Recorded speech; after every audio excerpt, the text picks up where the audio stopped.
What's going on, folks? Ken here with Renos, Repos, and Joes, and in this video, we're going to be doing a complete repaint of this 1950s Zenith floor model radio record player.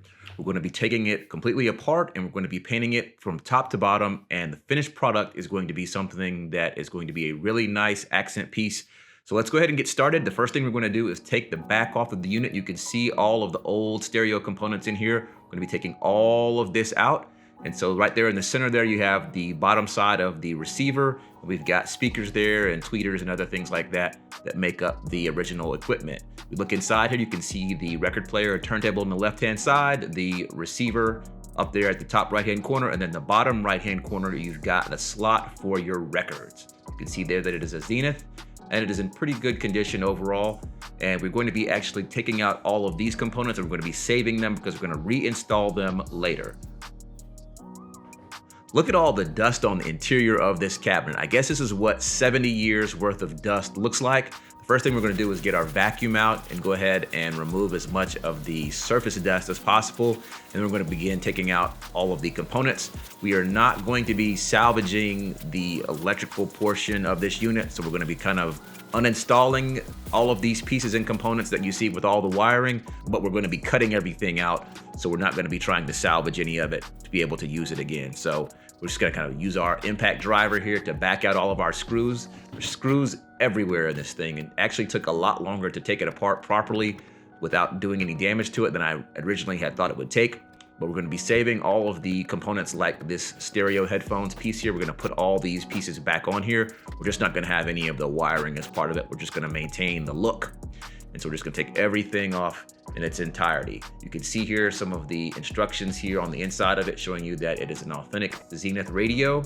And we're just gonna continue taking everything apart. As I said, everything has screws and nuts and bolts to it, and you're gonna have to take your time with this because some of the tools that you're gonna have to use may require you to use them in ways that you wouldn't normally use them. You'll see here in a moment that I'm gonna be using a socket wrench piece that I'm going to actually have to use by hand because there's not enough space in there for me to actually turn it without bumping the handle on all sides, which would basically make it impossible to actually get any work done. So I'm cutting all my wires out now. Another thing that I want to mention when taking on a project like this is that projects like this don't necessarily have to cost you a lot of money to be able to get them done and come out with a very, very nice finished product. The most important thing that you have to be concerned with on a project like this is just gonna be your overall prep work and making sure that you have a good idea of what you want that finished unit to look like when you get done. It's all about prep work. We're gonna mainly just be doing paint on this, so the cost of this overall project basically only sets us back the cost of the paint as well as any type of finish coats that you wanna put on there. So we're taking out the stereo there, and you can see what it looks like, just kind of hanging there in the top of this unit. So we're gonna set all these components aside. As I said, we're gonna save all this and we're gonna make sure that we don't get any paint on it, any of it. We are gonna paint the interior of the cabinet here, and I'm kind of fiddling with this hinge here on the back of this door that opens and closes to be able to get to the stereo equipment here, having to go down under to be able to pop the attachments on the underside to be able to lift the record player out of there. So we finally got it out of there. You can see what it looks like there on the back. And now we're going to be continuing to take all the pieces apart. There's that stereo headphones controller that I was showing you on the back.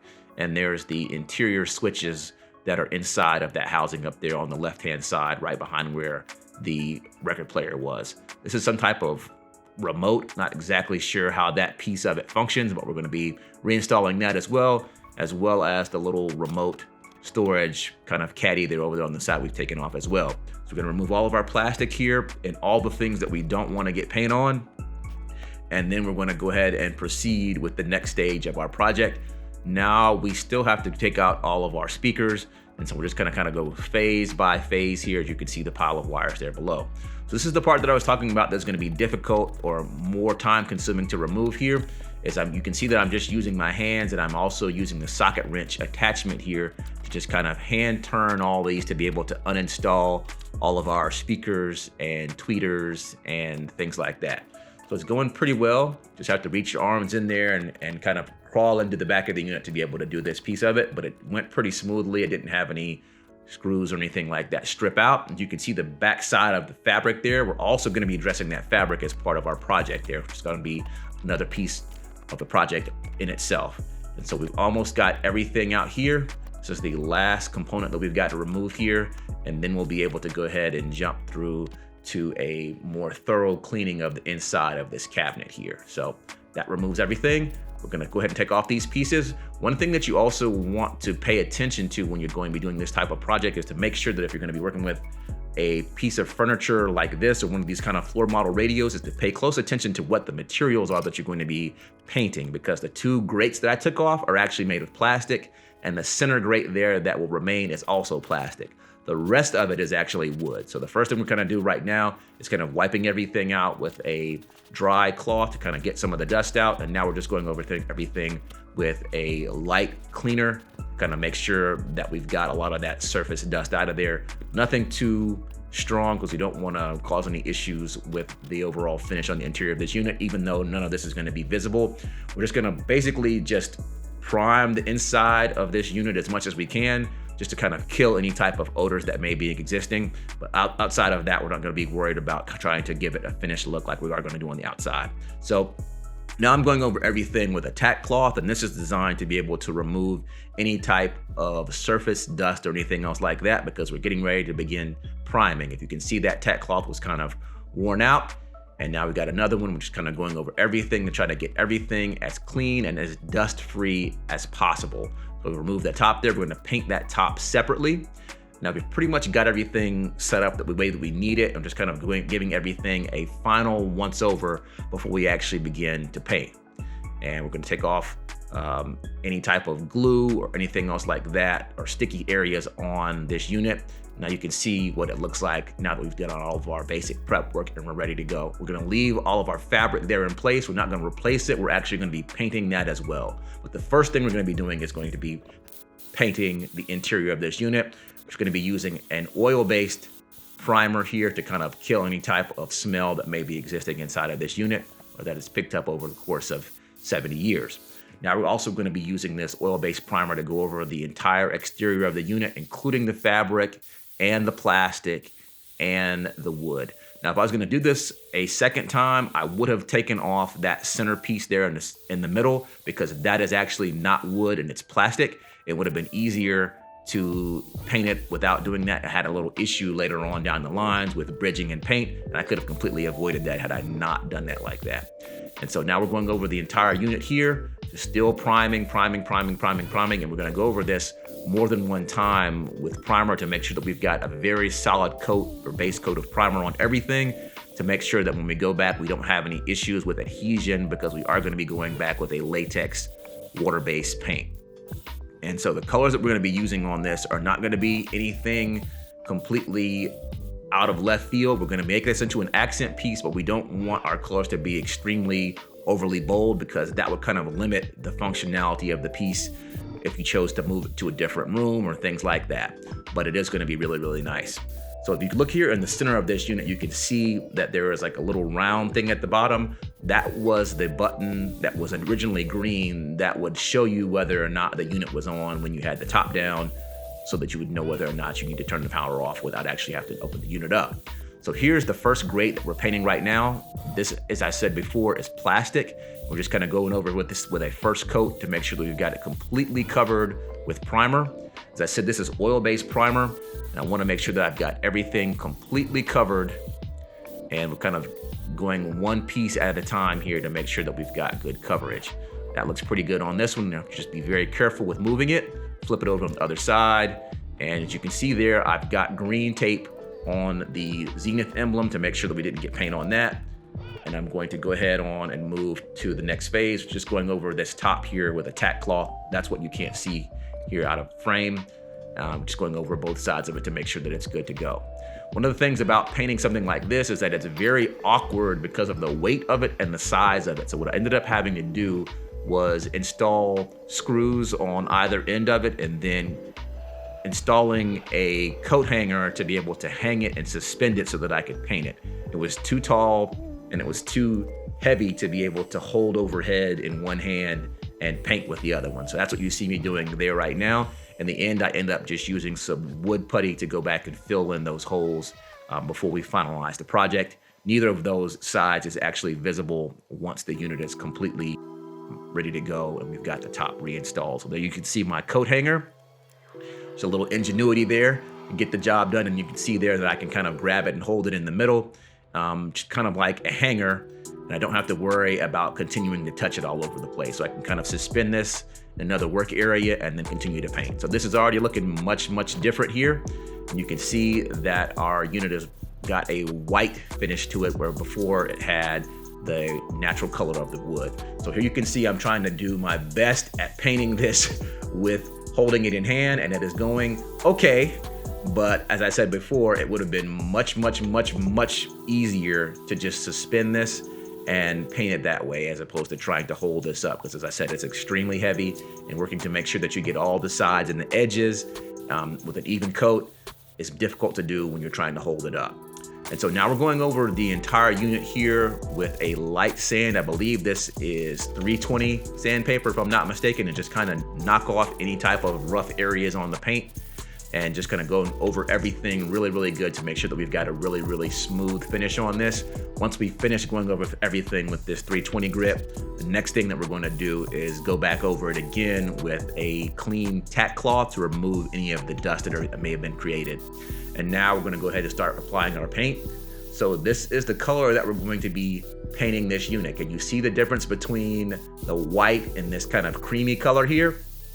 Doesn't look like very drastic change in color, but as you'll see, as we go on and we do our accent color here on our carpet or our material here on either side of it, you'll be able to see that we can really make everything pop and come together.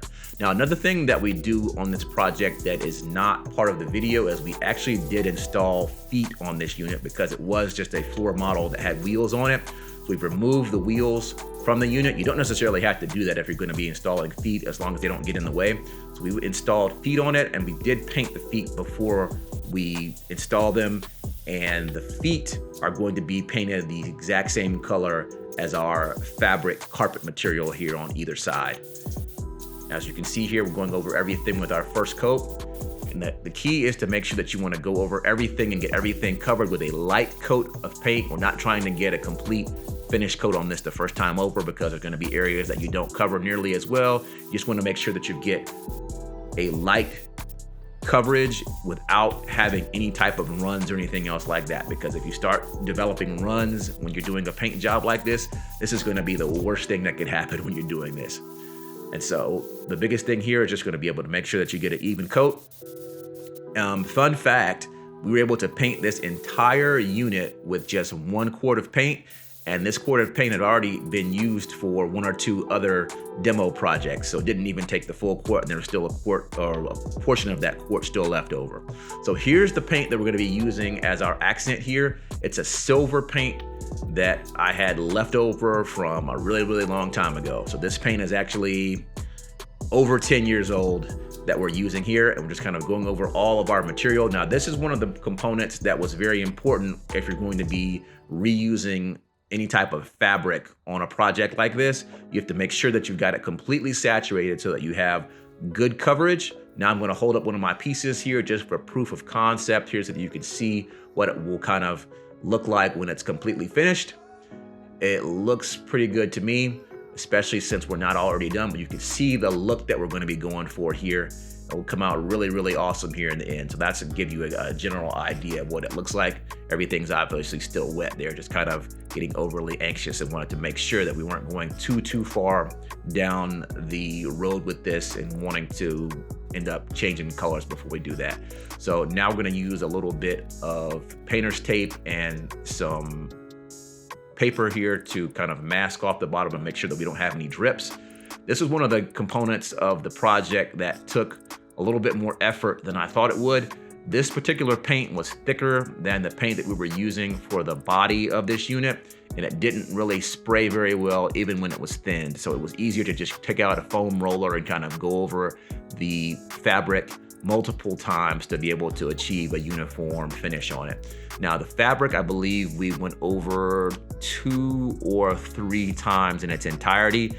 and just to make sure that everything was completely saturated, because it's going to be peeking through that grate, and you don't want to have color variation because that can kind of make it look less than stellar, and you don't want to have to try to go back and touch up something like that if everything else is pretty much good to go.